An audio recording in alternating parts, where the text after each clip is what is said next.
السلام علیکم ورحمۃ اللہ. آپ دیکھ رہے ہیں پروگرام میں اور عالم ایپیسوڈ 1. کاشف رضا. مسائل ہیں اعتکاف کو لے کر، اعتکاف ضروری کیوں ہے اور اعتکاف کے مسائل کیسے ہیں، اعتکاف ٹوٹتا کیسے ہے، وہ تمام جاننا ہمارے لیے بہت ضروری ہے. خواتین بھی اعتکاف کر سکتی ہیں، ان کو عبادت سے محروم تو نہیں کیا جا سکتا نا جی. ان کو یہ اعزاز ہم اللہ تعالیٰ کیسے نہیں دے گا.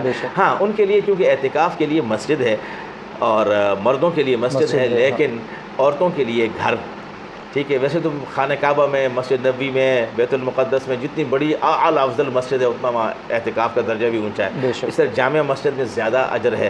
عام مسجد کے اندر بھی ہے، جہاں جامع مسجد نہیں ہے صرف مصلی ہے وہاں بھی اعتکاف ہوتا ہے. اسی طرح خاتون جو ہے وہ اپنے گھر میں، اگر کسی کا بڑا گھر ہے، کئی کمرے ہیں، بنگلہ نما گھر ہے، کوٹھی ہے، تو وہ ایک کمرے کو مختص کر دیں مسجد البیت کے نام سے. اسی میں قرآن پاک رکھیں، وہیں ہمیشہ بیٹھ کے نمازیں پڑھیں. ٹھیک ہے، اسے پاک و صاف رکھیں. جو غریب لوگ ہیں جن کے پاس ایک کمرہ ہے یا دو کمرے ہیں، تو ان کے لیے ہے کہ اپنے کمرے کا ایک کونا مختص کر دیں، جو جتنی جگہ بندے کے لیٹنے کے لیے ہوتی ہے اور نماز پڑھنے کے لیے، چادر باندھ دیں اور اس کو مسجد البیت کا درجہ دے دیں اور خاتون وہاں اعتکاف کریں. خواتین کی طرف ہم آتے ہیں. اب خواتین نے ایک حجرہ بنا دیا اپنا، اور ظاہر ہے بہت سی خواتین ایسے ہوتی ہیں جو کام کاج کرنے والی ہوتی ہیں، تو کیا اعتکاف میں رہتے ہوئے ان کو کھانا پکانا، یا کچھ ایسی ہوتی ہیں جو گھر پہ کام کاج سلائی کڑھائی کرتی ہیں، کیا ان کی گنجائش ہے وہ اپنے حجرے میں رہ کر کام کر سکتی ہیں، یا پھر وہاں سے جا کے کوئی کھانا پکانے والی ہوں جو گھر میں ایک ہی ہوں وہ اعتکاف میں بیٹھنا چاہیں، تو اس پہ کیا حکم لاگو ہوتا ہے؟ دیکھیے، لا اکراہ فی الدین کا یہی معنی ہے کہ بندہ اگر نیکی کرنا چاہے تو اس کے لیے گنجائش ہو. بالکل ٹھیک ہے.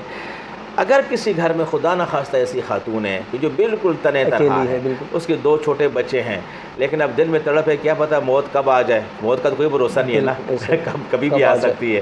تو کل قیامت کے دن میرے سر پہ اعتکاف کا تاج نہ ہو، اعتکاف کا جو مرتبہ اور مقام کل مجھے حاصل نہ ہو، تو تڑپ تو ہوتی ہے نا سبھی کو. اگر پہلی بات تو یہ ہے کہ جس کے گھر میں کوئی میسر ہے، ماں ہے، دادی ہے، بیٹی ہے، کوئی بھی دوسری خواتین ہے، تو اس کے لیے وہ کام نہیں کر سکتی. ٹھیک ہے، وہ ان سے کہے گی، وہ کام کاج کریں گی اور کھانا ان کو ان کے کمرے میں پہنچائیں گی جہاں یہ بیٹھی. ٹھیک ہے. لیکن البتہ فقہاء اس طرف گئے ہیں کہ اگر جیسے میں نے کہا کہ شاذ و نادر کوئی ایسا واقعہ ہے کہ جہاں کوئی خاتون ایسی ہیں، تو اس کی پھر صورت یہ ہے کہ وہ جلدی سے اٹھیں گی، زبان پہ اللہ کا ذکر ہوگا، درود شریف ہوگا یا کوئی بھی تسبیح پڑھ رہی ہوں گی، اور جلدی اٹھ کر کے اپنی ضروریت کے لیے، یعنی صرف اپنے پیٹ میں کچھ ڈالنے کے لیے، صرف وقت 1 منٹ کے بھی ضائع نہیں کریں گی. اور اگر بالفرض حال کوئی بھی نہیں ہے تو وہ جلدی تھوڑا سا پکا کر کے فوراً وہاں نہیں کھائیں گی، پھر لا کر کے حجرے میں لا کر کے وہاں بیٹھ کے کھائیں گی. یا پانی باہر سے ڈال لیں گی لیکن وہاں پئیں گی بھی نہیں، پانی آ کے حجرے کے اندر اپنے اس اعتکاف کی جگہ میں آ کر پئیں گی. یہ اس وقت ہے، یہ حالت عذر ہے. حالت عذر اس لیے کہ خاتون چاہتی ہے کہ میں اعتکاف کروں، لیکن اس کے لیے حالات میسر نہیں ہیں، وہ تنہا ہے، یا اس کے بہت معصوم 1-2 بچے ہیں اور ان کو بچوں کی فکر بھی ہے، اور یہ بھی پتہ نہیں کہ زندگی میں پھر یہ رات آئے یا نہ آئے، تو اس رات کو حاصل کرنا چاہتی ہے، اس کی صورت ہے. البتہ اس میں یہ ہے، جیسا میں نے آپ سے کہا کہ نفلی اعتکاف بھی کیا جائے. اللہ تو انما الاعمال بالنیات، وہ اعمال کا دار و مدار نیتوں پہ ہے. تو وہ نفلی کو بھی بندے کی مجبوری کو دیکھ کر رب اگر چاہے تو وہی دوسرا سنت مسنونہ کا ثواب عطا فرما دے، سنت موقدہ کا ثواب عطا فرما دے، لیکن بہر صورت گنجائش ہے.